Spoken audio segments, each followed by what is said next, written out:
to the 6, we be in the mix. With that rare candy paint job on the whip. I need food for the kids, money for the rent.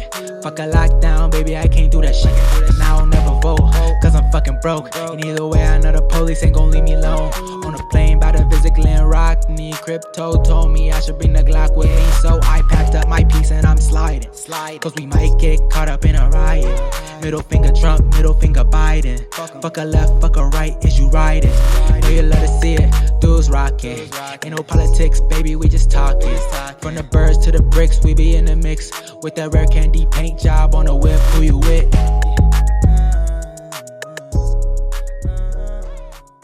Guys, special guest today. I've got it's Clifford Lee Sargent, Cliff Lee Sargent, whatever you want. I just go by Cliff. Yeah, you have a James Ellroy name. It's cool. Oh, thank you very much. Yeah, I thought Glen Rockney is a sick name as well. I was like, oh yeah, you know, our folks didn't do too bad, did they? No.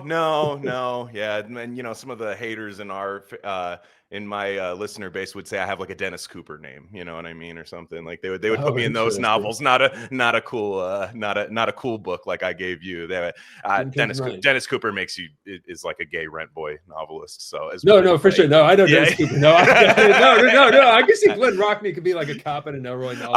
That's what I would. That's where my mind would go first. That's what I would pick. Right. Some of the fans would make AI art of me, and would make AI grok art of me, and a Dennis Cooper novel right away. It's happened before.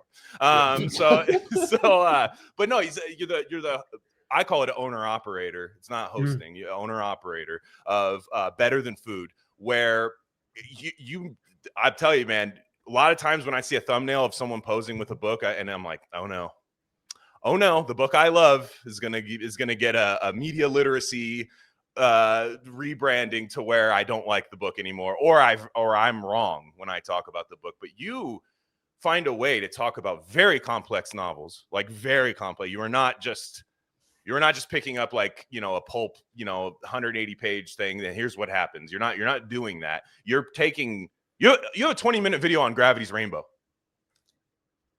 which is one of my favorite books of all time. I absolutely love it. It took me 5 hours to talk about it. Oh, it was a highly truncated review, but I mean, you're very kind. Yeah, I mean, I look for the complex stuff, but yeah, it's a very you could spend some hours on that one easily for sure. So I'm not surprised. Yeah. How long did that take? Like how long is your actual video versus what you put out on? I have to know. Like, cause you edit, so I know there's cuts in there. How, like, do you talk for like an hour and then find 20 minutes, or is it like pretty close to the 20 minutes that you put out? It's all scripted out. It's going to be close to the 20 minutes that I put out, but the shooting can take hours and hours. I'm way too perfectionist about it, so I want to like get the delivery correct, you know. Yeah. But I script out almost everything. Although my favorite moments on the show are when I kind of go off the cuff and just like start talking about an idea that arrives immediately. That doesn't happen as often as I'd like, but yeah. No, I think you can totally see those moments, and I think it brings a little bit of life to like talking about a book that could be 150 years old, you know what I mean, or whatever, totally. or even older. It could be something like that. And you know, when I watch book stuff on YouTube, and I kind of stopped doing that when I started my fiction program, because I either hated what they had to say, or I would steal it. I mean, subconsciously, like if you hear somebody talk about a book and you're just like, oh yeah, me too. You know what I mean? And then you start, you hear that. So I had to stop. But like with you, it's pretty much like I've gone through, when I knew we were doing this, I went through a lot of the stuff that we've covered together, and I'm just like, I think I'm pretty much like to the point where we have an episode that's not even out yet. And I know you know these guys, the Getting Lit podcast. And I know we have an episode coming out pretty soon on 3 Stigmata of Palmer Eldritch. Literally brought up John Malkovich in there, and you brought up John Malkovich in your review. So I was just that's crazy. Yeah. That's some wild shit. Yeah. So I mean, I guess what I'm saying is just kind of like it's the off the cuff moments and the actual like engaging with the literature rather than trying to teach a class about it, which it seems like there's a very homogenous aspect of booktube that is very much like, well, here's the class on this, and it feels like you're in school again, which was when I was least likely to pick up a book, was when I was in school. Yeah. Same here, you know. How did you come to it? How did you come to reading or reading what I don't know if there's a broad catch-all term for the kind of books that we enjoy reading, but how did you find your way to what you're enjoying now? My goodness. So it was weird, man. Around, 2020, 2021, which it's a pivotal part for anyone's life. That period is going to, in my opinion, is going to go down as a BCAD type transition. The further we get away from it, and I hate being a prisoner of the moment, but I just know because I'm always going back to it. There's movies being made about it right now about what happened there. But I noticed, I was like, man, I have a lot of time right now. I'm doing this, but my idle time, I'm pretending I don't have time for anything, but my idle time is spent scrolling. So I'm like thinking, like, I'm not, when I say I don't have time to read, it's not like, oh, I have to redo my patio. I'm not doing anything like that. I'm looking at my phone and just disappearing into a vortex. So I had heard some people talk about, it's funny, a book might be your latest review, is The Black Dahlia. That's why I love James Ellroy so much, because actually he got me back into reading, because I picked it up because I heard a description of it that was really cool. And I was like, you know what? I think this has every aspect of like what I look for in my phone: brutal violence, bad words, great story, but it's one consistent narrative. And I just disappeared into that book. I ate it up. I read the rest of the series, and I was like, I have to do this all the time. I have to pick up, and I just started picking up everything. Crying of Lot 49, anything that I could find. And I was buying books without reading them, so I already had a backlog to get to.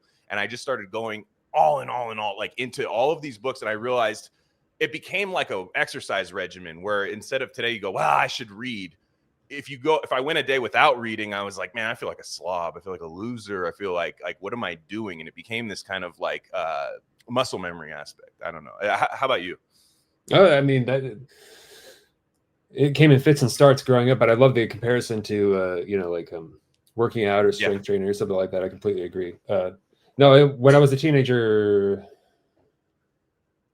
it just gradually kind of happened. I think it came through music and musicians talking about books, actually. That's also good.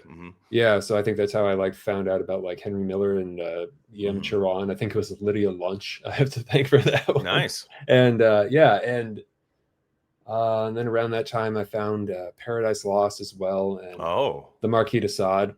That was a big one. And that is a big one.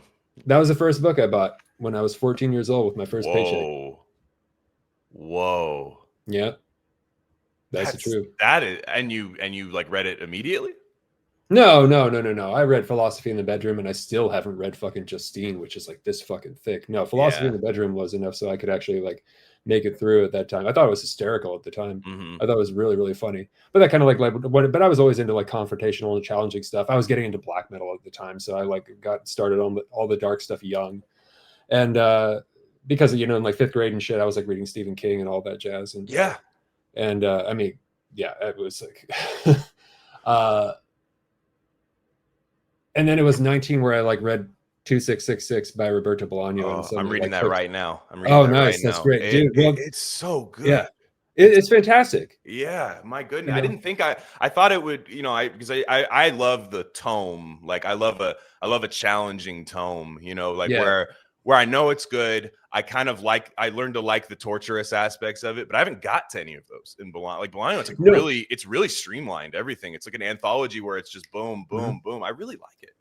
Yeah, I haven't read it in forever, but I believe the torture stuff comes in a particular chapter, because it's five chapters. Yeah. So I loved the first one with Archimbaldi. That was true. Me too. Yeah, that was so good. I don't even remember the book. It's been so long since I read it, but I mean, I remember distinctly oh, this is fucking great. And that's kind of what clicked when I read it. I was I suddenly realized oh, I'm reading literature. I'm into this shit. And then I just started collecting recommendations, Saline and Hamsun and all this shit. And so but the murders, when you get to them, I'd be curious to hear what you think. It is really grotesque. I mean, it's brutal shit. Oh, that's a rough one. That book's got rough stuff. But you wouldn't think, starting off with the tone that he introduces you with. Yeah, I had read the only Bolaño I had read was his really esoteric, existential By Night in Chile. I'd only read that, which I love. This is completely different.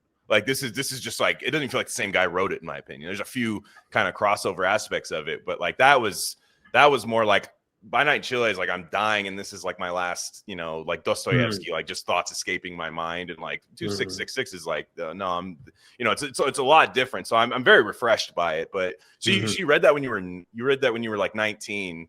I don't think I would have respected any of this stuff when I was 19. I was just a little asshole. So like I was just like a little. I was reading like I Hope They Serve Beer in Hell. Yeah, I know. Well, I mean, Bukowski was around there too. That was sort of like Bologna was sort of like the next level where I suddenly realized like I'm reading the capital L, capital L, you know, capital L shit. Yeah. So it was, but it's all kind of wrapped up in there too, because Bologna's got like a fucking terrific sense of humor. Yes. I mean, like, you know, you read something like The Return, which have you read that one? No. It's about a guy who dies and he steps out of his body, like Patrick Swayze style, and it's whole fucked up experience of like watching your own corpse and where it goes after he dies. It's a brilliant short story. It's hysterical. Yeah. Well, also, what I love about him, and what I love about how big these novels are, is that they allow, like, especially somebody who's got like a left leaning, I mean, absolutely, like, you know, socialist, all that stuff. And when you go on YouTube and you see somebody's like a socialist now, they follow a very much set of rules of what they say and what they can't say. But when you write like a 900-page book in 2000 whatever or something, you get their real thoughts. That's what or like the real things. Pynchon's the same way with Gravity's Rainbow. You're like, a lot of people, if you ask somebody what Gravity's Rainbow about, they'll go, it's, you know, this existential thing of a man, you know, it's about a dick, man. Yeah, no, they'll say it's an anti-war commentary on anti-war, and it's like, okay, here's the difference between Gravity's Rainbow. Yeah, it's eroticized pedophilia, to be honest, for like half the book, and like just like you know, but there's much more, but it's also that, and you have like, you know, the way I would describe like a book like Gravity's Rainbow is like, yeah, it's an anti-war novel, but instead of like somebody putting a little daisy in like a rifle butt, he puts his penis in the rifle butt and has sex with the rifle, and is like, why am I aroused by a rifle? That's like what Gravity's Rainbow is. It's like indicting yourself. Like these guys end up indicting themselves, and I feel like it's a way to actually learn these authors rather than like, unfortunately, like in the thing, like a 10-minute video on somebody who's basically in a searching for like a confirmation bias on like, this guy's on my political team and this is what this book's about. It's like, dude, you, after the first 50 or 60 pages, you forget that like any of that stuff exists if the writer's really worth their salt. We're going to get you right back to the episode, but I just wanted to let you guys know of a few other things we offer at Rare Candy Industries. We have a Substack with free and paid subscription options. Free subscribers get access to all written content. That includes Bob's Red Pill. That's the best thing going on the internet right now. Trust me. Paid subscribers get full access to our premium episode feed. And that's just every episode we don't necessarily want to share with the general public, if you know what I'm saying. Again, that's rarecandy.substack.com. We also have merch. That link's a little long for me to say right now, but go to the description, go to our merch store, and find a shirt that's right for you. We have Rare Candy shirts, Dr. Bronner soap label shirts, Rishi mushroom shirts, all types of stuff there. Check it out. There's got to be something for you. And lastly, check us out on social media. On Instagram, we're Rare Candy Pod, but on Twitter, we're at Rare Candy Pod 1. All right, enough of that. Let's get you back into the episode.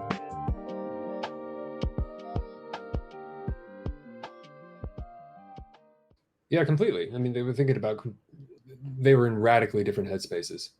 Yeah. You know? No, you have that, and like but yeah, like 2668, like all of these things, and I think that's like really the fun part of it. Is I think there's like an intimacy that we don't get anymore with like our modern world, where like, you know, if you put something out on the internet, everyone sees it. If you do that, but like books are very reader to author, right? Like, you know, you're in kind of rarefied air, because I think a lot of people buy these big books, they don't actually read them, or if they do, it's so long ago that it's not like fresh in their head. But when you're there, you're just like, nah, man, like this is just me and the author, you know, and like, I think there's this level of intimacy there that I think I don't know that you get anywhere else. No, I agree. Yeah, it's such a direct connection. Yeah, it's so much time spent on consolidating complex ideas. Film can get there. My wife and I were just discussing the differences between the two, but it's this, the distillation of consciousness, you know. I don't even like using that word, but there's nothing like it. You know, it's something about your mind being forced to interpret the symbols and create the thing in your head and actually develop this fictitious dialogue. like multiple ways, The amount of It's time good. you spend is unrivaled too. Like Yeah. when I read the Brothers Karamazov, it's 2 months every day I spent with Fyodor No kidding. Dostoevsky every Wow. day from the Haven't read it beginning. yet.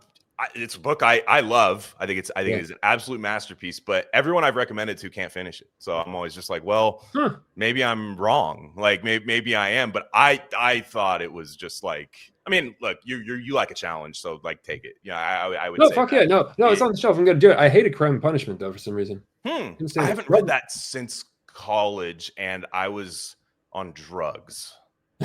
So I it was one of those ones where I read, I have a test on this, and I read it. So I love Dostoevsky. So I'm sure I would like it again, but you didn't like it, huh? No, I didn't care for it at all. No. I didn't find myself engaged for some reason. It didn't, his plight, nothing against the victims of the story. It just didn't strike me for some reason. Oh, there was some sort of blood missing. No pun intended. The Notes from Underground definitely got me. Maybe because of the brevity. And Crime and Punishment was serialized, right? So it was kind of stretched out. I mean, he was writing for money, so this was his gig, so he had to kind of it did, but the length didn't work for me at all. Whereas Notes from Underground was this consolidated explosion of bile and vitriol. I was like, fuck yeah, I get this. I've been this guy in certain situations, man. Oh, walking down the sidewalk. I'll never forget the walking down the sidewalk. That guy's got to move or else I don't move kind of thing. Every day of my life is that. 100%. I love that. Oh, it was, yeah. And I mean, you can see that Bernhard, Thomas Bernhard and shit. And I mean, all sorts of great authors that I go to for better or worse, Interesting. Yeah. So Brothers Karamazov is there's a lot of people who will be actually, because they're Russian scholars and stuff. So I might be getting this wrong, but I mean, he was faced with death in Russia because he was just by the new regime or whatever, and he was hours from execution. And his, I remember hearing about that. He was hours from execution, and then all of a sudden he became it was a total period piece movie plot where the guy will just the guy again the czar. I have no idea who these people are in Russia, but they'll say oh, actually, you can educate my son. You can be my son's educator instead, or whatever. And he converted to Christianity, or his brother had given him the Psalms, I want to say, and the prison be hey, good luck. I think you're gonna die, but here, at least get this before you go. And Brothers Karamazov has this tenderness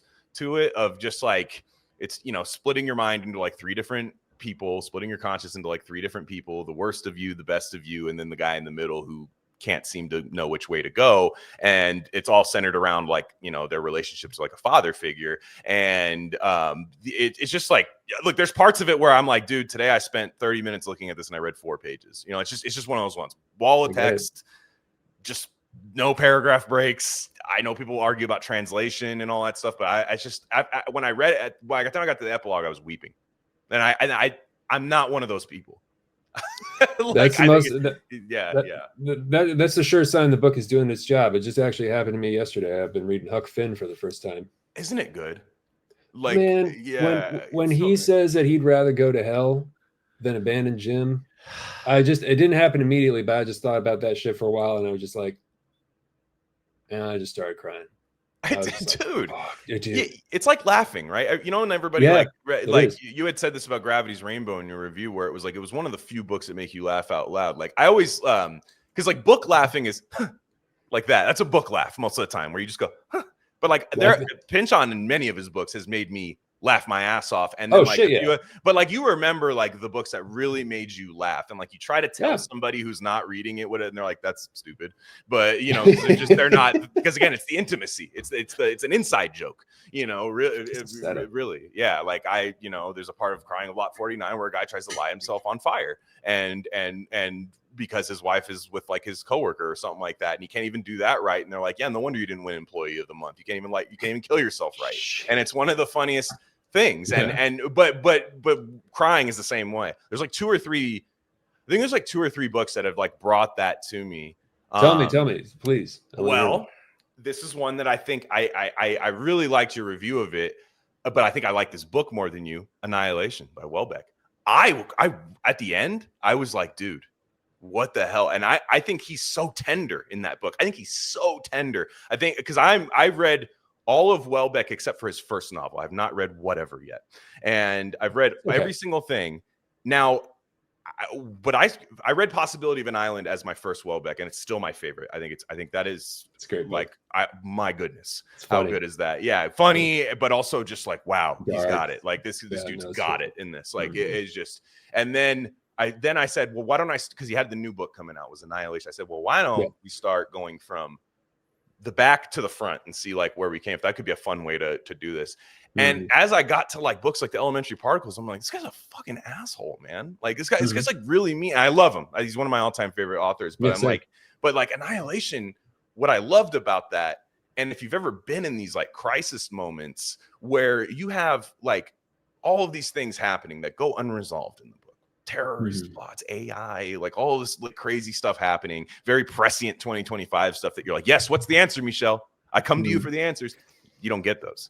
And then but then at the end, his world just shrinks to this like person that he couldn't connect with for the longest time. And you realize that like at the end of the day, dying like next to somebody like is like one of the bigger privileges. Like let's say you do solve the big terrorist attack. What if you die alone? You know, and he's like posing that kind of like question with it. And then I read that when I was going to one of my friend's weddings in like this hotel room. And then I got in my car to like drive down Highway 1. And like, it was like a very festive event, but it's like, I'm like thinking about a marriage ending. I'm reading a book about effectively a marriage ending till death do us part. Yeah, effectively. And then I'm driving down Highway 1. Pink Floyd's Division Bell comes on shuffle, like the really cosmic, like kind of ambient noise. And I'm just like sitting there thinking about the end of that book. Single tear. Yeah. But you had some complicated feelings about that book, right? I did. Yeah. I can't remember exactly what I said in the review at the moment, but I just watched it 20 minutes ago. I'll tell you exactly what you said. Yeah. No, please. No, I think what I said, you said is part of the book. So I think you got that. I think you wanted some of the stuff resolved at the beginning, some of the terrorist plot. Yeah. I thought it was, I think what if I recall properly, I was irked by the broad strokes. Yeah. Which maybe, I mean, Wellbeck has done that in other novels. It didn't bother me so much. It was something about the scale in Annihilation that sort of took me out of the realism of the whole thing. And also the poor kid who hangs himself. I also thought that was a little pushing it. There was just like, I mean, I understand that there are stacks of tragedies that can happen in a family, but it was really stack after stack of a tragedy. So all of that said, I think I mentioned in the review, the last bit that you were just mentioning, where he actually gets cancer.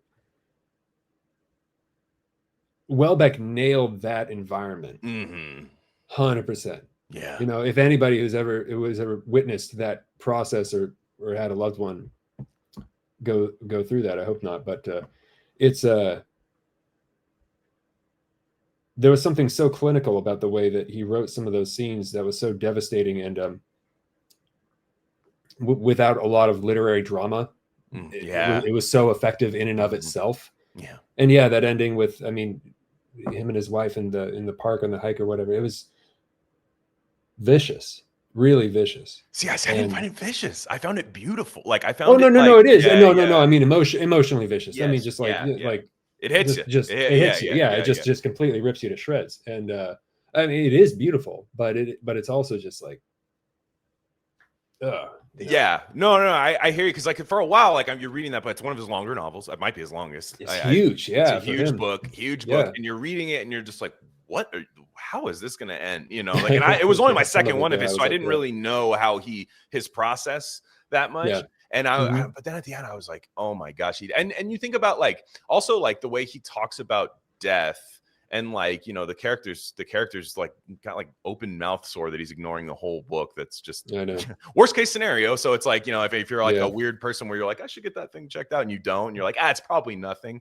And like that'll get some fear into your heart. But he has that part where if you ever hear something, he's probably like 70 right now. And if you ever hear like people older than us talk about death, they're like really, they're really like medical about it, and like they take a lot of the we talk about death in this like, oh, it'd be so sad, oh, the death, and like, but like if you hear like an 80-year-old person talk about death, they're just like, yeah, she fell down. You know, you got to put the bars in. I mean, you know, you gotta put the bars in the shower. She's such an idiot. We told her, Sharon. You know, like, and you're just like, she died though, but they're so close to it that they have to face it that way.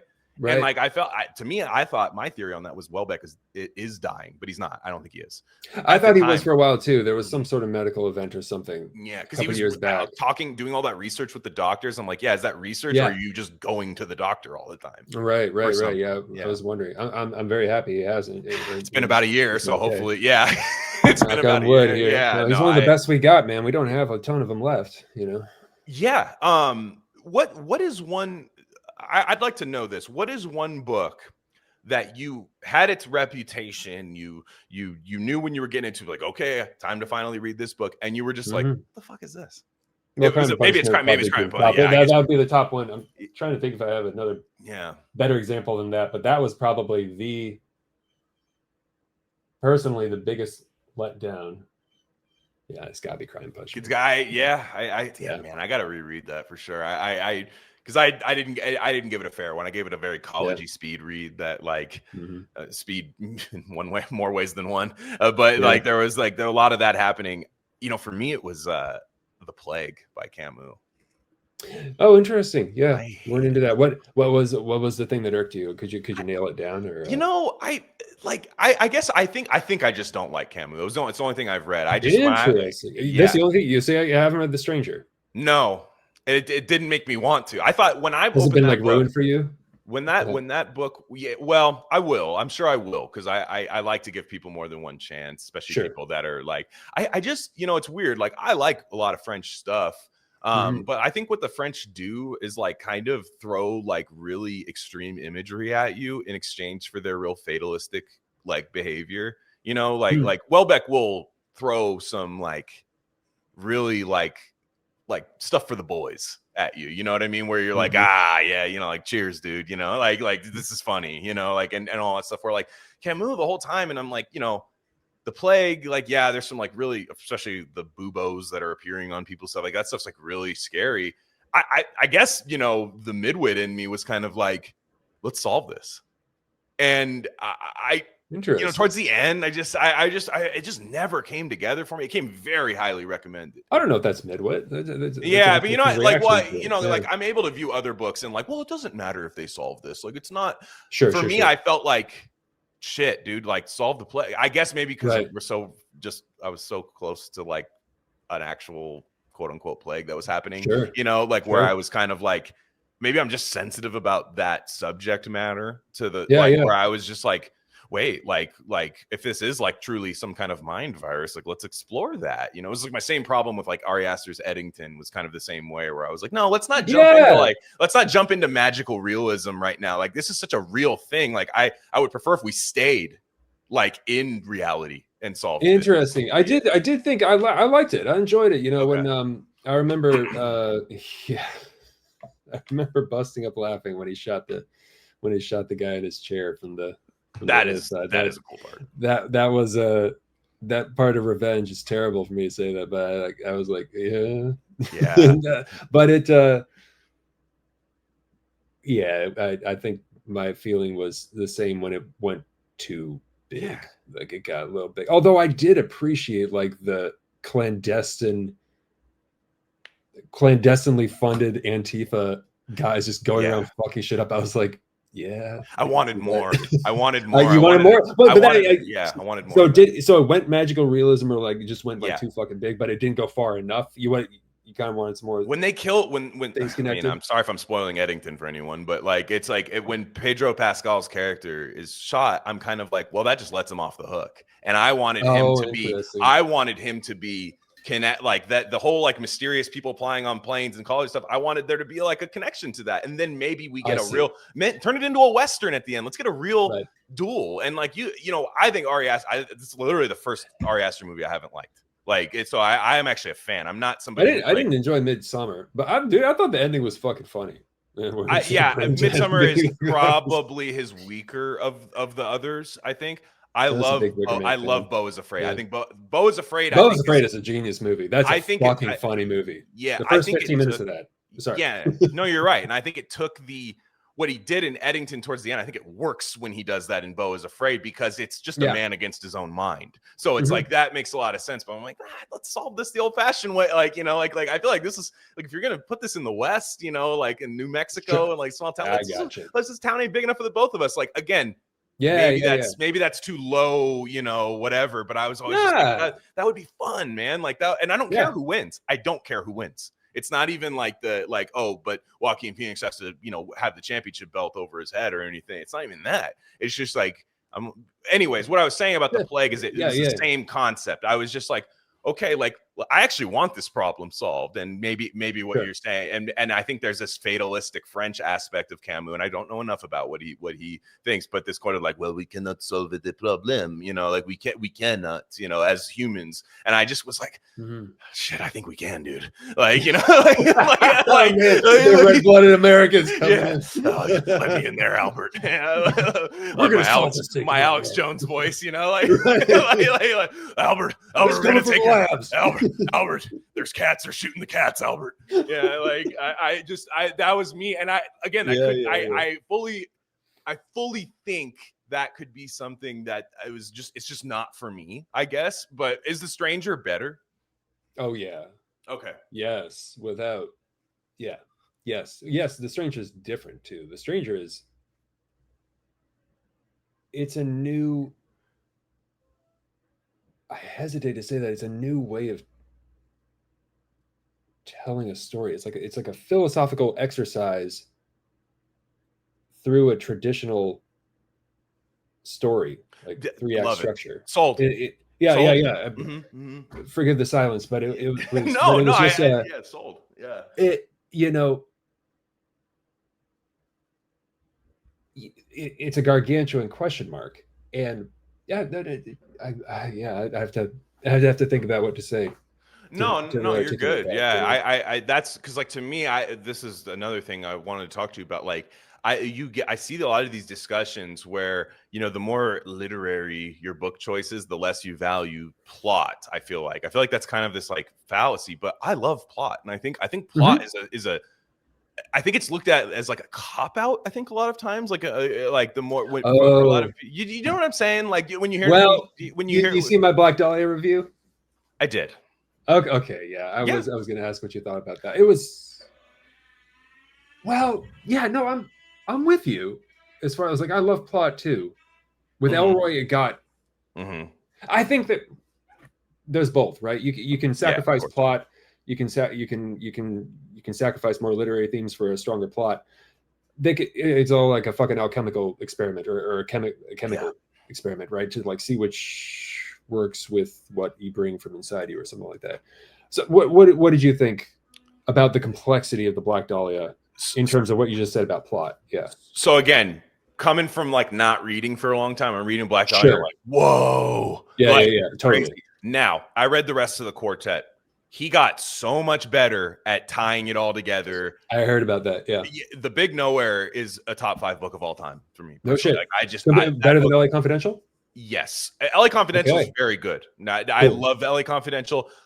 It's Big Nowhere's less of the sluggish middle to it. Like Big Nowhere is just boom, boom. There's some like earth-shattering shit that happens in a part that you would expect to be sluggish of that book. And so I love the Big Nowhere. And I guess my critique of the Black Dahlia would be like, wow, that's a lot that happened in the last 10 pages that we really kind of weren't teased with it anyway. Not in a fun, like it's kind of like, oh, so that happened. Gotcha. It's kind of like a kid telling a story where like, or like when somebody's not listening to you telling a story because they're not interested, and you're like, oh, and then we fought.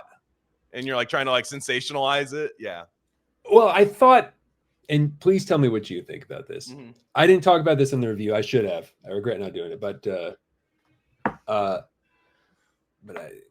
clip didn't work in the edit. But when he goes down to Mexico, it's like the descent into hell, right? You know, like a la Dante, and hell is a satanic donkey show bar in Ensenada, right?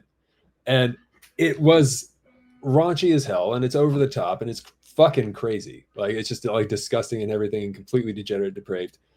And you can just see Ellroy cackling on the other side, and it was like more of like a dirty joke than a serious premise, which is like what it felt like it sometimes. And it's like, I mean, yeah, like Lee and the Dunes with like, I mean, that's it's yeah, like I said in the review, like the imagery is strong, but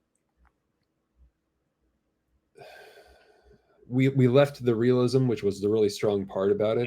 I think because it was a real murder. Yeah, it was legitimately completely warped and disturbing and twisted. I mean, even compared to everything that's happened since, that is one of the most deranged, unsolved cases in American history, you know, maybe ever. It's so, yeah. I'm with you. I'm with you. I'm with you on that. Like where it's like, and that's again, I think you can even apply the Eddington thing is you are naming real things in here that I don't know the answer to. Like, so like Eddington, it's like, okay, you could say that was, you mentioned George Floyd by name in Eddington. It immediately becomes about 2020 and I need answers rather than, you know, going like that. Or an opinion at least. Yeah, like, exactly. Like a strong opinion. Yeah. Say what you think. Right. Yeah. In these circles, you clearly saw what I saw. What do you think? You know, so like in Black Dahlia, I think he just wraps it up a little too quick. And perhaps that's an edit because, like, are we going to make that book 800 pages? I'd read it. But, you know, like maybe it's not going to be the case. He's really good at, and this is why later, and I think some of your readers, I'm sure your like readers have like told you this and everything, but he really shortened his style. Like oh really no shit, I didn't know that. Machine gun, like almost annoyingly. Not for me, but I know some people who are like, dude, I can't read his Underworld trilogy. Not to be confused with DeLillo's Underworld, but like very similar kind of stuff. And it's the American Tabloid in Cold 6000. It's like shots ring out, black guys down the street, something like it's like oh wow, it's like poetry, almost poetry at the time. And then but you know, with a very colorful language still, that does not leave. Then but like the characters are much better. The you know, all that, he gets better at telling a story, but I understand people who want that more kind of like kind of just long form style that he's doing, like the classic mystery style that he does in these other ones, where I think he ends up solving a lot more with that style. And I think again, the Cold 6000 is like 700 pages. If he wrote it in the style he wrote Black Dahlia, it's 1200. And I'm sorry, people aren't picking that up the way that they picked it up after. So I think, I think that's, I think your criticism of it is absolutely correct of Black Dahlia. Like I have a nostalgic love for it. It's not even, I wouldn't even say it's a top 3 book of his. Like it's just, but it was like my foot's in the door and I want to read everything this guy's ever done. You know, LA Confidential and Big Nowhere are better books for sure. Okay. That's noted. Not even close. I mean, well, it was just such a gut punch to me because the atmosphere, the fucking 40s atmosphere, like when he's going and cruising like the dyke bars of like, you know, Los Angeles in the 40s, it's like, this is fucking strange. You know, it's so I mean, I'm a huge, like, you know, Humphrey Bogart films and like that era of cinema and that culture and like all that shit. It's just the chance to peer behind the curtain of the dark real world behind that was so enthralling. I was like really fucking into that. But it, you know, it kind of got there, but not really, right? So that's why I was like, fuck, you were so close. He gets the keep going. He gets fair enough. No, for sure. You're right, because like that reminds me of and I don't even agree with this, but I think it can be applied to a lot of things. But like Tarantino talking about Hitchcock is he'll just be like, you know, Hitchcock movies should have been bloodier and dirtier and more like disgusting, but he was a slave. You know, the Hollywood studio film's not going to like. He went about as far as he could go, but for Tarantino, his viewing of it is like, I just don't view him as much because I want more from a lot of this stuff. But like you have Ellroy takes the Bogart, like all that stuff, and kind of does go there. So it kind of like scratches that itch for anybody who might actually think that about a lot of things, you know, like a murder mystery. Like you ever notice like when like you read like an old murder mystery and it just kind of feels like somebody like football tackled someone and they died. And you're just like, oh, like it's not like bloody, you know what I mean? Like you're like, but then you like Black Dahlia. I always thought it was just like, you know, growing up, you hear about the Black Dahlia. There's like a metal band, you know, all these things, and like you think it's just like a woman that's just like, oh, and just like died on the sidewalk, like in like yeah, a movie. It was even more grisly than I recall. Dude, it was like, it was the most medical murder like ever. It was just insane. Like truly. and like Ellroy's really good at bringing that aspect when they find her on the sidewalk, and that is still just in my mind forever. And I that's another reason why I loved like picking that book up, or books in general. You know, even as a kid, not being allowed to see certain movies when I'm like 11 years old, but my mom having a library of Stephen King, and I could just totally. And she would be like everything in there. Like, she'd be conflicted because I think she's like she's read the book, she knows what's in there, but she's like, he's reading. You know what I mean? Like, exactly. Like so it was like this gateway to things I wasn't allowed to see yet. So or like so like that's what I think I still have that as a reader, like this kind of like I wouldn't call myself like an edgelord reader. Like I think I can still read really like straightforward, great stuff, like you know, like stuff like that. But I don't know if you're the same way. No, it's great stuff from every corner, you know? Yeah. I mean, just because something is edgelord does not mean it's a great, phenomenal piece of literature. There's plenty of shitty transgressive literature, just like there's plenty of shitty mainstream genre fiction or whatever, you know? It's like, there's pockets of genius everywhere. Mm-hmm. Is there a book that you were completely surprised by? Maybe you were even like dreading picking it up a little bit. Like you were like, like, I guess I'll finally pick this up. And then it was just like, whoa, where was this my whole life? Like I've been like, were you just really surprised by something, how much you loved it? Yeah, there was. The one that I immediately latch onto that I had a completely incorrect interpretation of, what's the word? It was because Bataille was talking about it, actually. So, you know, Wuthering Heights. Interesting. I've never read it. Interesting. That love story is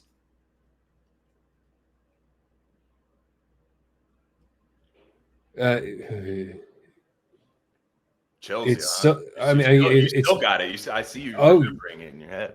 It's great. I'll just get that fucking 1,000-yard stare because it's so hard.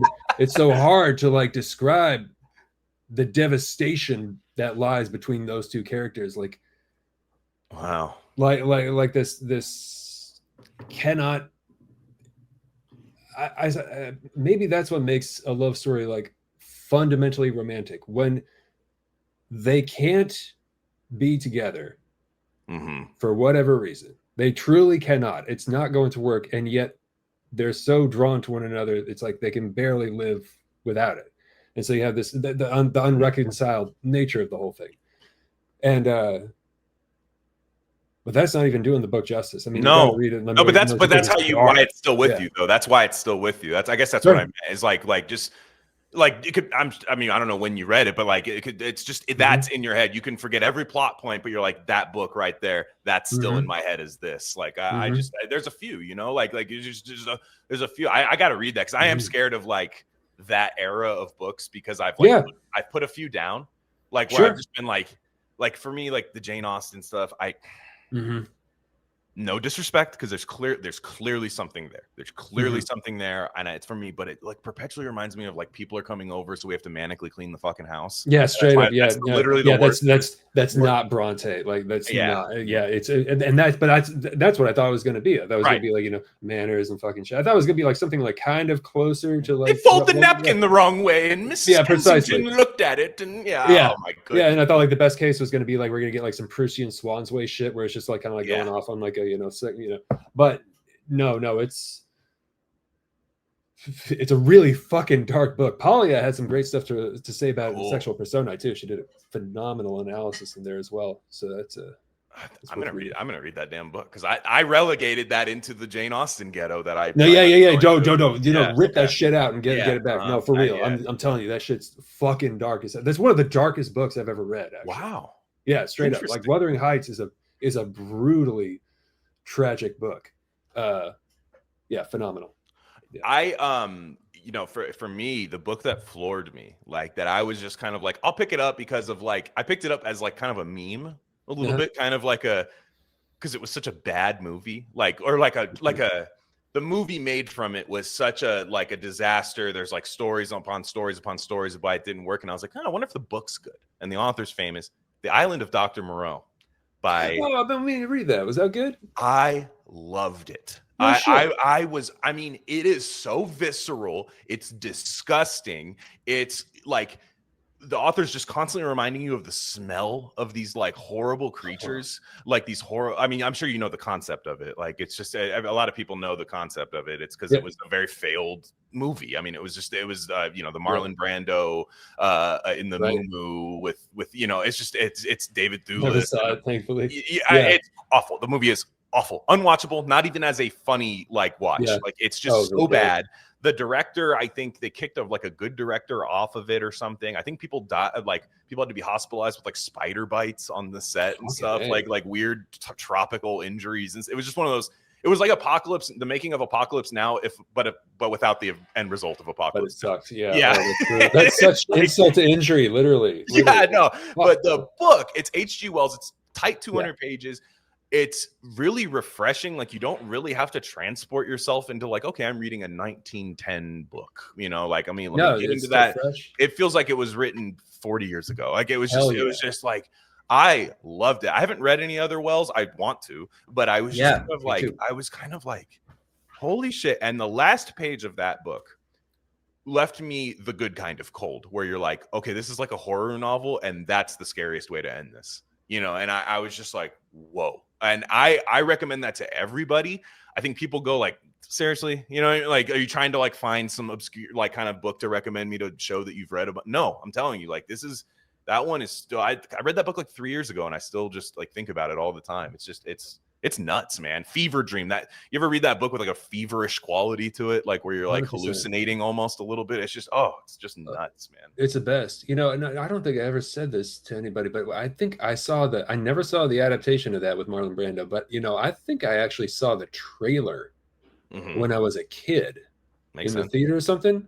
And the trailer was like, really like, that looks like a heavy fucking dark film, I think, because the story was probably so powerful. But of course, I'm very glad I didn't see the film. I try, like, because I was covering it, I'm like, let me throw on the film. I was like, the book, I think the movie, that's one of those ones where the movie time-wise felt like the movie took longer than the book. I was like, that's a hell of a statement. Yeah, and I didn't speed read the book or anything. I spent like a week and a half with it. It's a very short, tight book, and I'm just like, wow, I loved that. And then, like the other book too that I knew I would like because I love the author.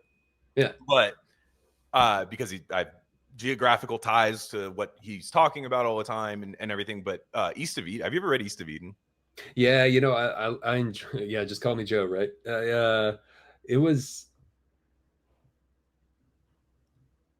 Yeah, I liked it at the time in my early 20s.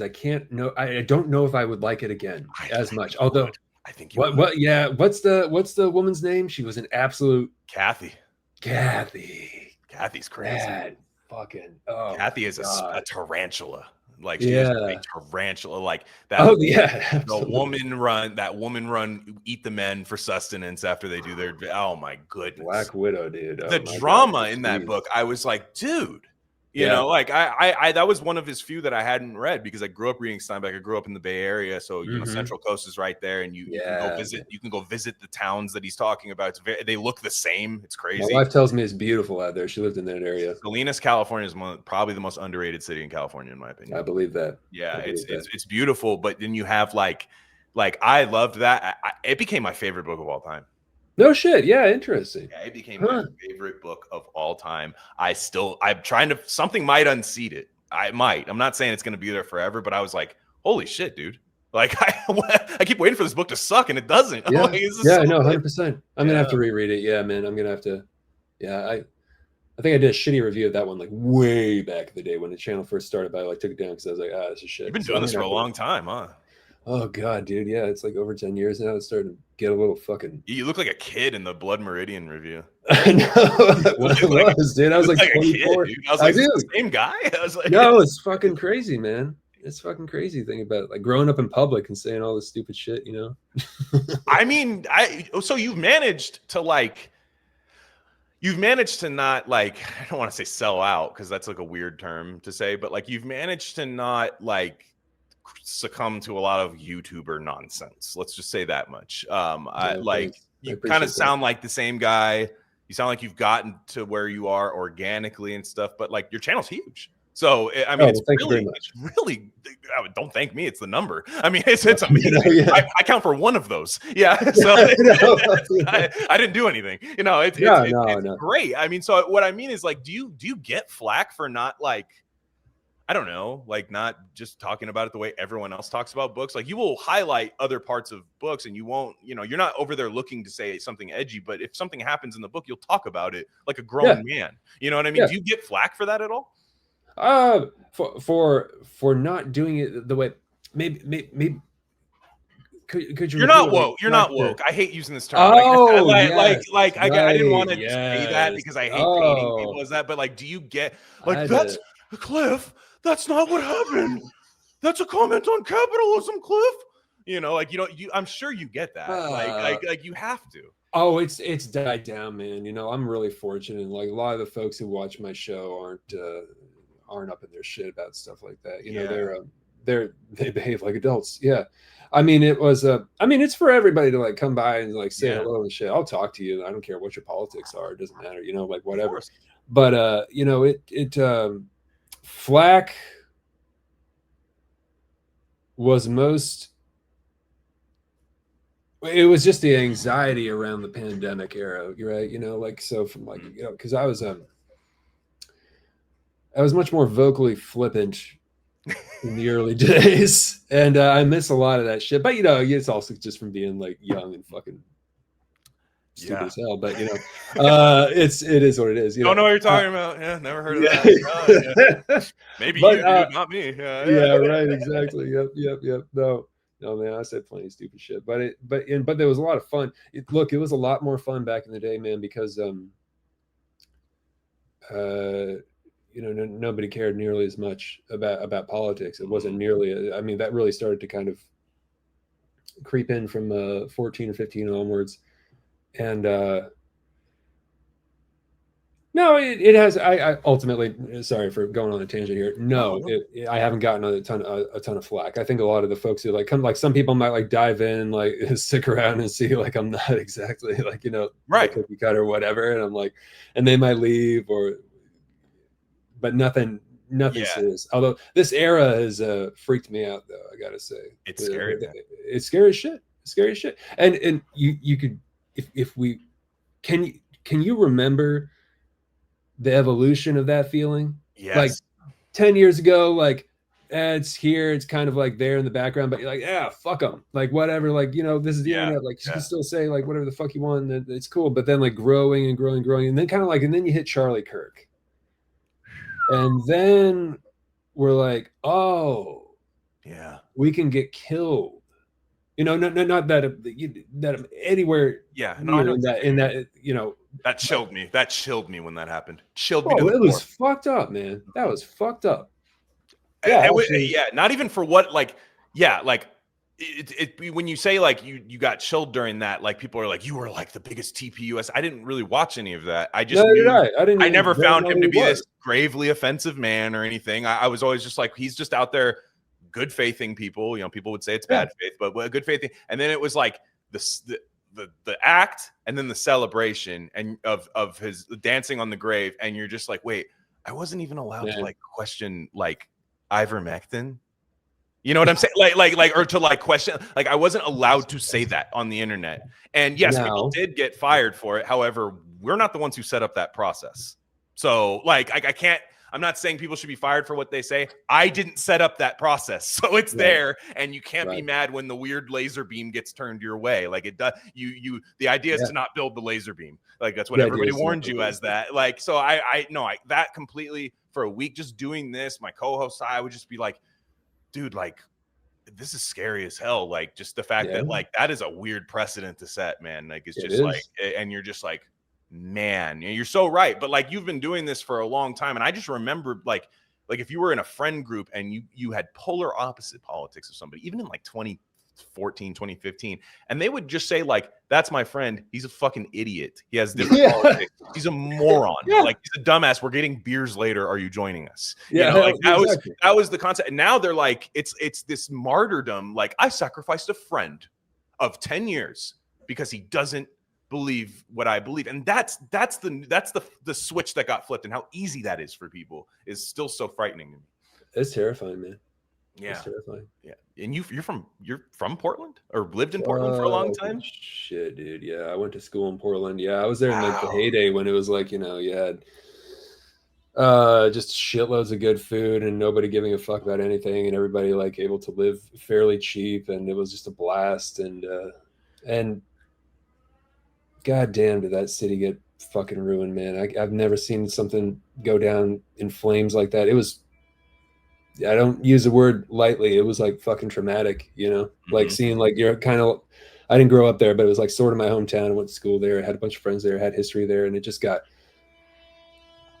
decimated by all sorts of issues, man. I just remember seeing the camper vans lined up nearby that city, just like with just like, oh, it was rough. Yeah. And it's just like, you know, targeting a city so beautiful, like if anyone who's never been, like, you will be in the city and you will see like literal, like right nowadays, and I just went there last year, you'll just see excrement on the sidewalk, just on, all like piled up. But then you drive like 2 streets over and it's the most beautiful tree and forest you've ever seen. Lush, and you're just like, targeting this was so sinister. It was getting like medieval, man. I was starting to see like makeshift shacks with like smoke coming out of the roofs and stuff. Like it was like fucking nuts. It was like I was looking around this place. I was like, where are we? Like, what has happened? You know, it was like, you know, nothing against homeless folks who are down their luck, for sure. I get it, but the drugs there, right, and the squalor was unparalleled. I mean, I'd lived blocks from Skid Row. Yeah, it was at least as bad. I mean, downtown Los Angeles is a rough fucking place. Yeah, but it's like you moved up there and kind of dispersed it throughout the city, and it was just like, what is going on? Man?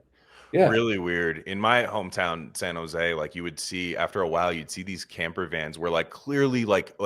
I'm sorry, man. Like, I understand we have a due process thing, but I think I have X-ray vision to see that you are cooking meth in that van. I'm just my thing. If I was a betting man, I would set the odds very much in my favor that you are cooking meth in the van and selling it out of there. Just like all the recycled metal outside of the thing, and like all these things. And it's like you'll see it in the same frame. And it's if I'm like Kubrick and like the van is my point of symmetry. I'll see an elementary school right next to it. I'm just like, yes, we cool with this, guys? We're cool with this. Yeah, no, for sure. Yeah.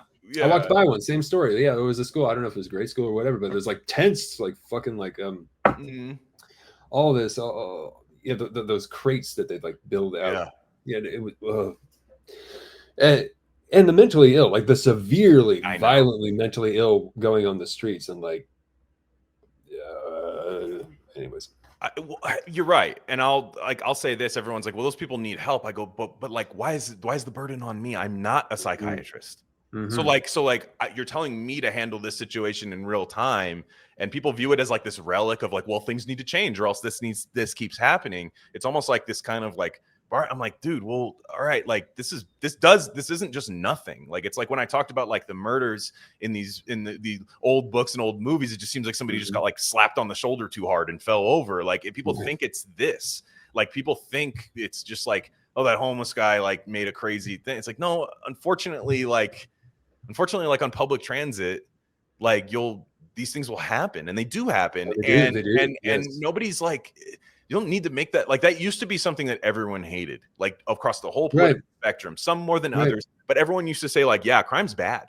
It's bad to do that. Violent crime is bad. And but now it's like it's so inverted where it's like there are people on one side that will call for like this crazy authoritarian regime, which and then you'll hear the people talk about like actually empty the prisons. And you just go, don't make me start supporting the authoritarian regime because you're that crazy. Like these are our options. Really? You won't like my choice if those are the options. Is all I'm saying. Dude. Yeah. It's oh God. I can't even go into it, man. I can't even like talk about the modern fucking world. No, exactly. It's too fucking much. That's why I go back to books. I seal myself off. Yeah, exactly. 100%. That's what I mean. Yeah, I seal myself off with these fucking dead people, and I try and just get their consolidated wisdom. That's or their entertaining thoughts. You read some contemporary stuff though. I will say I do. I try. You read a book that I really enjoyed, an author I really enjoyed talking to, but Emily Russo's book, Vivienne. Yeah, she's rad. Yeah. I loved that book. I was like, wow. I picked it up because to be honest, like I will say, authors invest on your cover. If you're gonna, I don't think she sold. Oh yeah, I can't remember, but the cover of that book is so sick. I bought it. I completely. Well, yeah, no. I didn't know her. I didn't know her at all. I was just like, this is a chick on the internet. I do know, she's like, there are a lot of them that write books. So I just was like, wait. Like that cover's really cool. For some reason, I can't even figure out. And even if that isn't even the point of like what's in the book, I bought it because of that. I saw that was I'm looking for something. I'm in between reads right now. Let me read this. And I was like, I loved this. But are there any contemporary things that you've been reading that you like? Maybe some diamonds in the rough or something, like some authors you'd like to highlight? A patron asked me this the other day, and I didn't have a good answer for him at all because I'm really not a contemporary literature guy. Yeah. I mean, like, if we're talking about, what was it? I missed that last part you said. No, it's tough. It's tough. Like, it's tough. Yes. It's tough to kind of like, you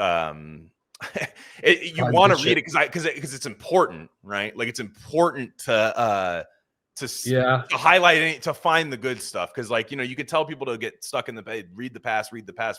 Hopefully, by reading the past, we can create a demand for good novels in the future. You know what I'm saying? Especially as men, because they say men don't read. So I think it's really important to do that. Which I can't fucking understand. I need to do a video on this, and because everybody else but me has done a fucking video on this, because I'm like sitting there like, really? Like, they don't? Like, I talk to them like all the time. They're like, they're here.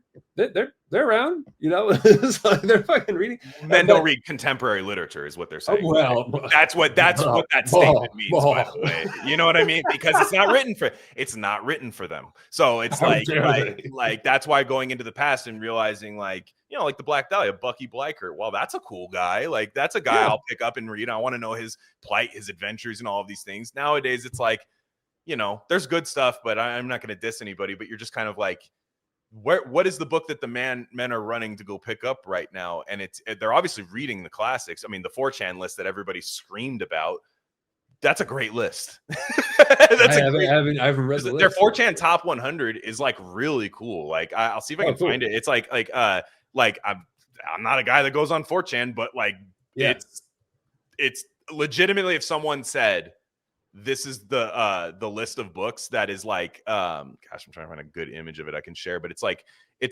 let me see. There's some really good stuff in there. Like I mean, Kafka. I mean, it's like stuff that is worth a shit, in my opinion. And it's not this like curated list from a publisher that's telling you you need to read this, or more instruction for like how to be a decent person. It's like, and these books aren't like overtly like 4chan either. It's just, I think that like the fact that men are enjoying them is the problematic aspect of it. Like, it's like, okay, so just some highlights here. Crime and Punishment's number 4. You're going to disagree with that. It's fine. People come like it. It's fine. Yeah. Stoner, The Stranger, Divine Comedy, Anna Karenina. Like, these are books that Journey to the End of the Night. Dubliners, which is one of my all-time favorites. Like, you just like lots of really good stuff. And I guess go back to what we were saying. Like, it's tough for guys like you and me to pick up contemporary literature and be like, yeah, this is written with me in mind. And I think it's okay to view books that way too, like, because clearly it is, because people do write books with a certain reader in mind. Like, I haven't found any contemporary authors that I'm in love with. I'll tell you, there's a couple. There's a couple. If I could give you some suggestions, there's a couple. Yeah, I'd love to. I will say, I did read Emily Russo and I did read Rob Doyle, and I enjoyed them very much. Rob Doyle, he wrote a pretty good one called Threshold.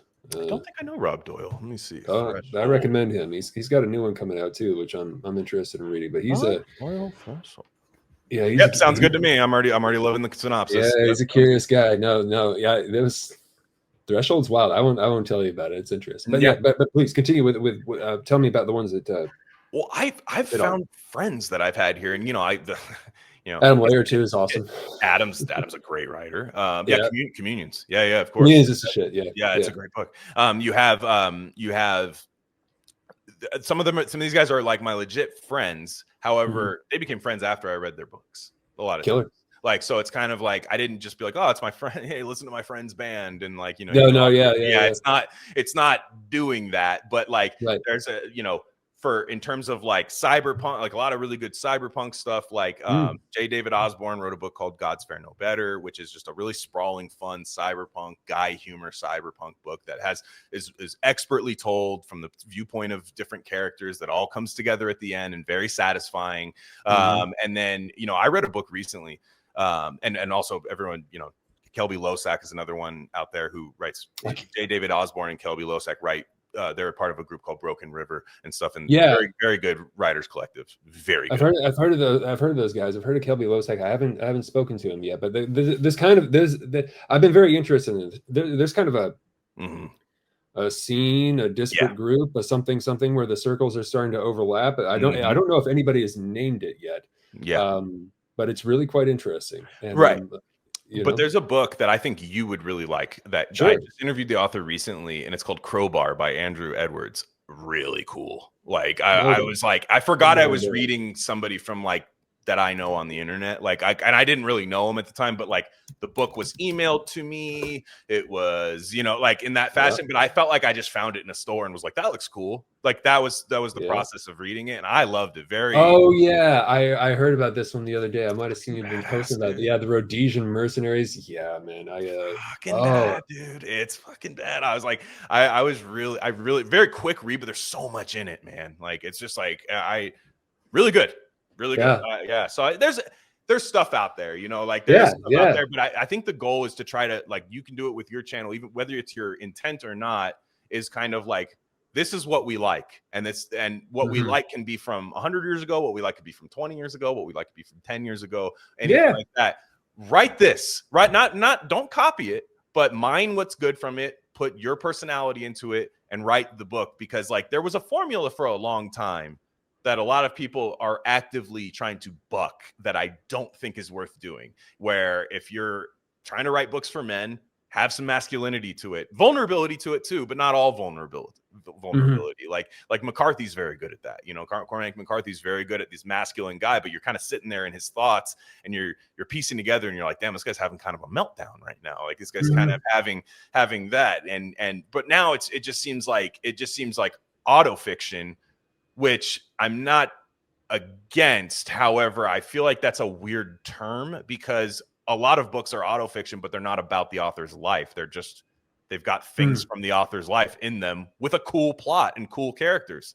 Like I feel like we're in this like narcissism era where it's like, I'm down to hear your memoirs, I guess. But can you just can you just get a little more artful with how you tell me certain things you struggle with in life, I see what you're saying. Yeah, there's quite a bit of autofiction out there right now. I mean, yeah, it can be done well. Yeah, sure. I thought Knausgaard did pretty good with the first couple books of my struggle that I read. I remember enjoying them, and I thought Bret Easton Ellis did pretty good with the shards. Oh my! Taking that and making he had some moments in that book, man. I think it's my favorite of his. Shit, yeah. I did it the old way, the Patreon audio way, because it was actually nice job. I completely missed that. I was not aware that was going on, and so I wish I was. But it's written for that. I think Like it's meant to be read by him. It's very chilling coming from him too. It sounds so real. Like you're like the author reading the book. That with him, you have to have that shit. I mean, because he's just got. He as a speaker, he's just so damn good too. Like and it's so idiosyncratic the way his accent and his inflection and all this.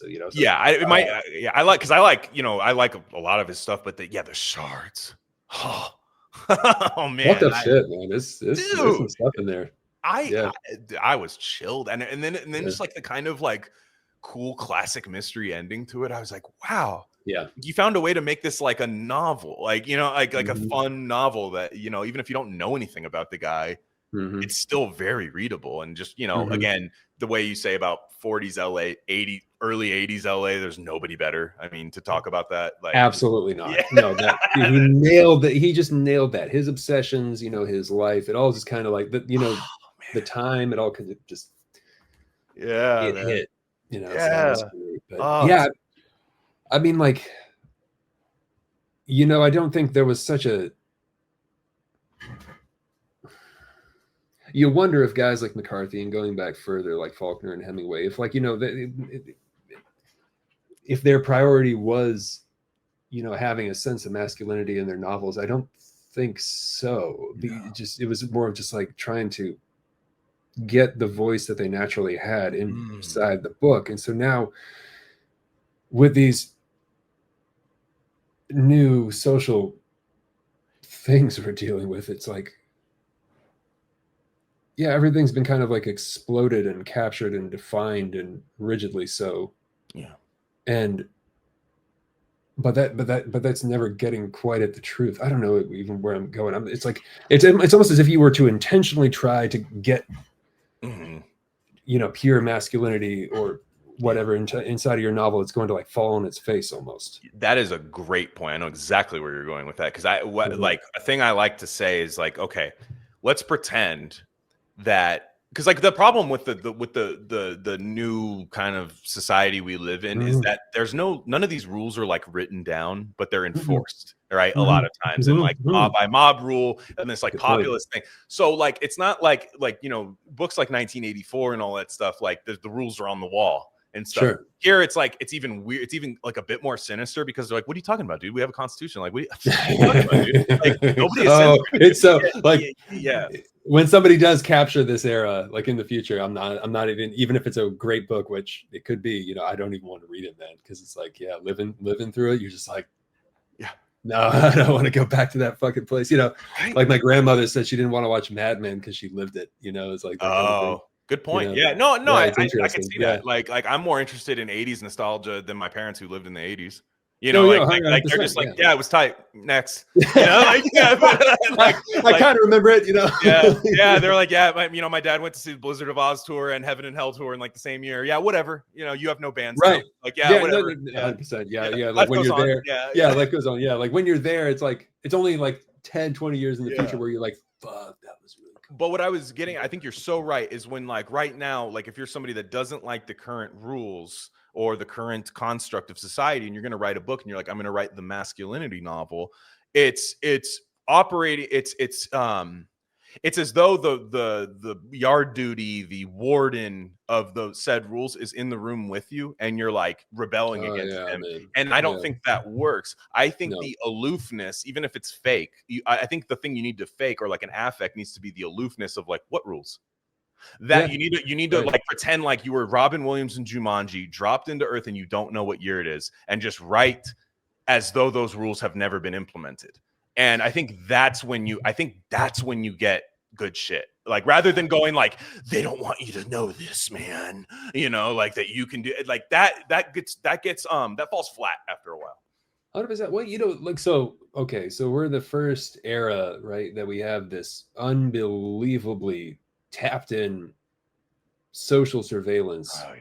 24/7, only going to get worse with all this fucking shit in the pipeline. And when you have that much pressure, how much courage does it take to really write something that is going to be confrontational and goes against the grain of all of it? I mean, that's why we don't have great books, man.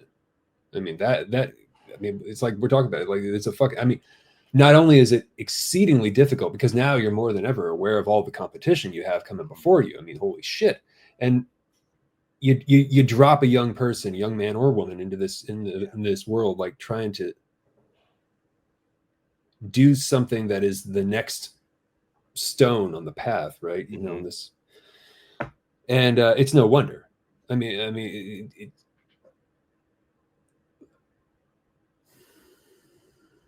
you know, going from what you just said about Robin Williams and Jumanji, nice one. Moving for, you know, going back to Wellbeck, you know, what is this? Somebody, I'm sure you've heard this quote. Somebody asked him, "How do you write the things that you write?" I'm paraphrasing here, and he said, "It's easy. I just pretend that I'm already dead." Damn. I never heard that. That's fucking sick. It was a great quote. It's a freedom. I mean, to him, death is kind of, I mean, to a fatalist like Wellbeck, death kind of is freedom in a way. Like, but even then, even if you're kind of like a bleeding heart romantic about life, like I am and stuff, like, I think it's kind of like, it doesn't matter. Like you can apply that to anywhere. Yeah. Yeah. Yeah, exactly. You just, I mean, but what a fucking superpower to have that ability to just pretend that you're already dead and that it just doesn't fucking matter. And then you can actually be honest and write the shit. Yeah, he doesn't check his comment section. He doesn't check. Wellbeck is never going to check his damn comment section. Good. Thank Christ. You know what I mean? Like, yeah. and I'm meaning that like metaphorically. Like, oh yeah. Like the guy has literally gone on trial for writing a book.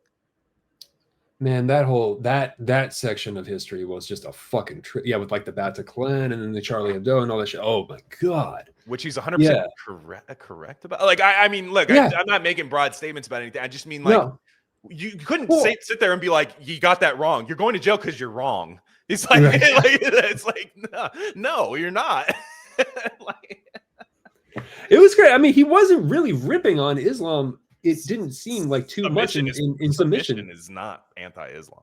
No. But it was more of like the frightening thing was just how much it didn't matter. Like how much shit was just like kind of like, well, and here we are. You know, the menu is different. Everything else, he actually. So, like, if you want his Islamophobic book, Platform is this Islamophobic? Oh, 100%. Yeah. That's the one where you're like, ooh, that one is there, and then, but Submission, which we're talking, excellent book. Both of these books are excellent. But 13 years later, I think he writes Submission, and that's basically like, yo, dude, I warned you guys about this shit like 10 fucking years ago. Like, and there's like an exxation in that novel, right? There's like kind of like it's too late. It's too late. Yeah, right. Like he's telling you. Well, yeah. All right. And he realized, he goes, this is the only thing that has its shit together right now. In terms, like, he's not talking about morally, ideologically or anything. He's saying they all agree on this. They don't have infighting. They don't. I mean, they do, but they don't have infighting like to the degree of like, you know, the political parties. Questioning.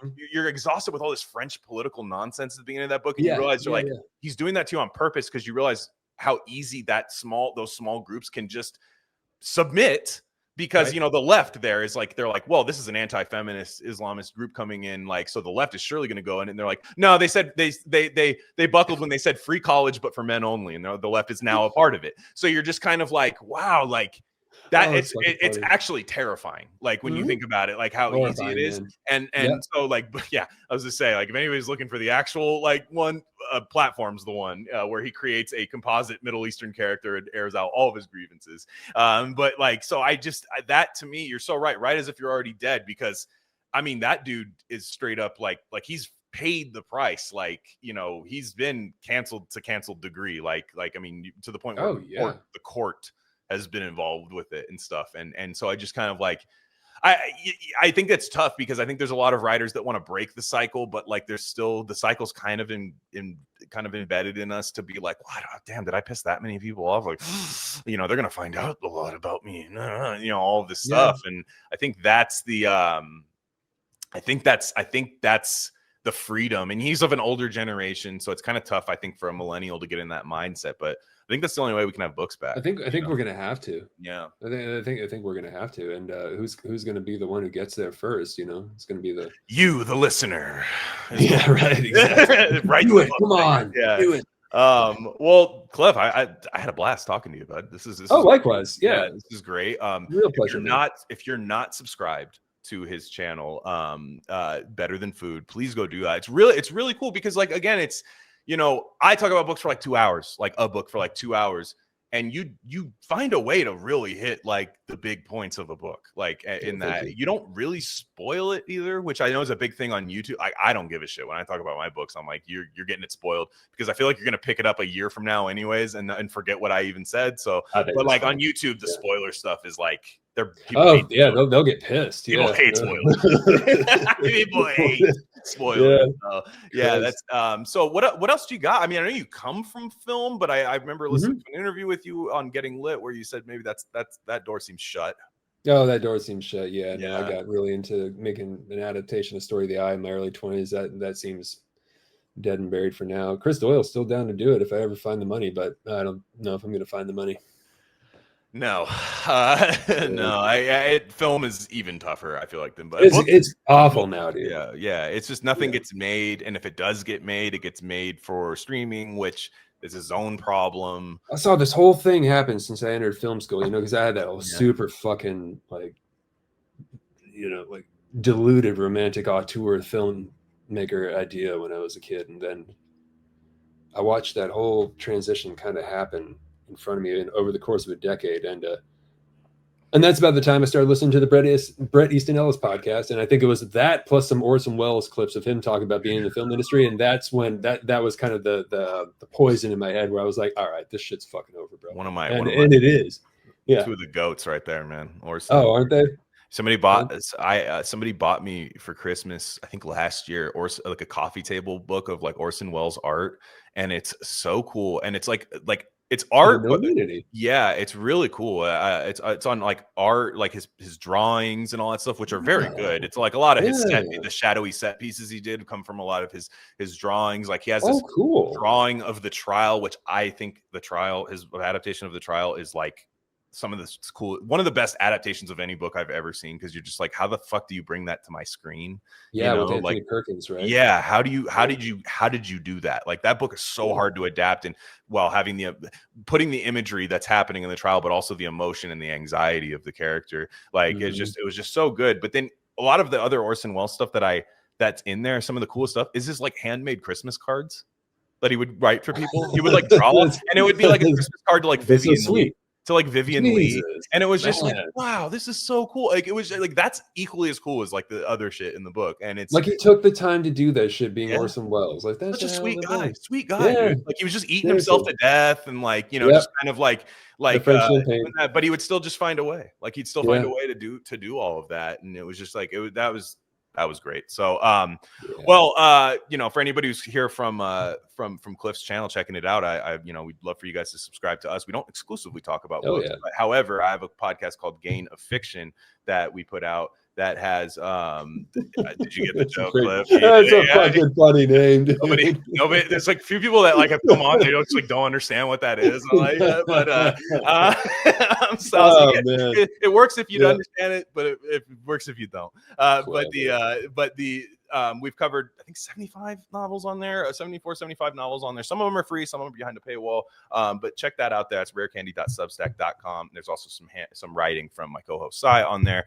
And on that note, guys, Cliff, thank you, and everybody have a safe week, and we'll catch you guys next time.